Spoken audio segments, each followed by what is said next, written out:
Hi there everybody. I know that wellness is on the top of everybody's mind and we want to keep your children as healthy as possible at this time. I've put together this little video to explain the rules as I understand them and to support you in making good decisions about your child's health and school. So first off, Alberta Health Services has provided a self-screening questionnaire. This is a questionnaire that staff should do every day and that parents should work through with their children every day before they come to school. There's several sections in this. The first section asks if they've experienced onset or worsening of any of a number of symptoms.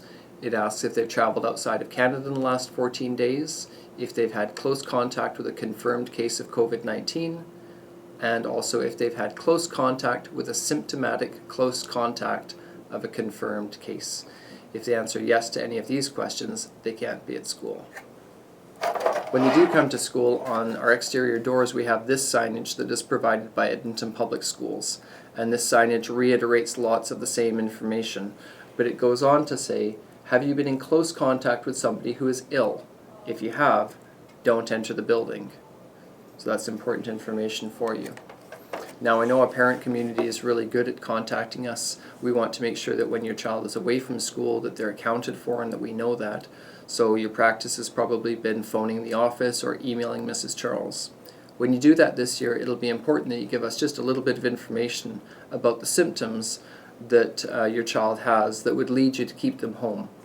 And that's important because Alberta Health Services has put together this information package. This is what we are using for the rules in terms of school health, and I've included this document in School Zone, same place where you found this video. That information I've tried to summarize right here. The symptoms are divided into two categories.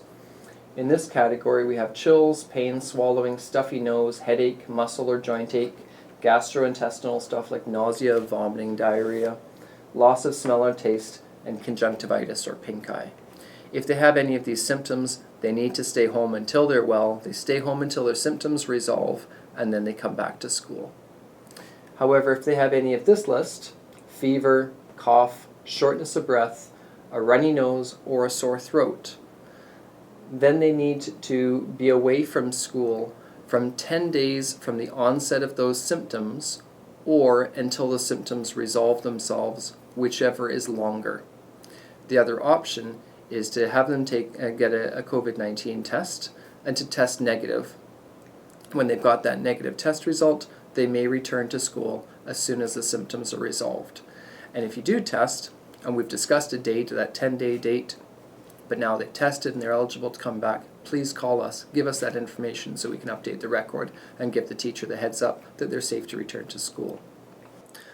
Now, for our students who might have pre-existing medical conditions that might confuse this situation, the best practice is to get tested at least once at some point in the near future to determine a baseline state, and then to talk with the school and discuss the symptoms that are commonly associated with your child's condition.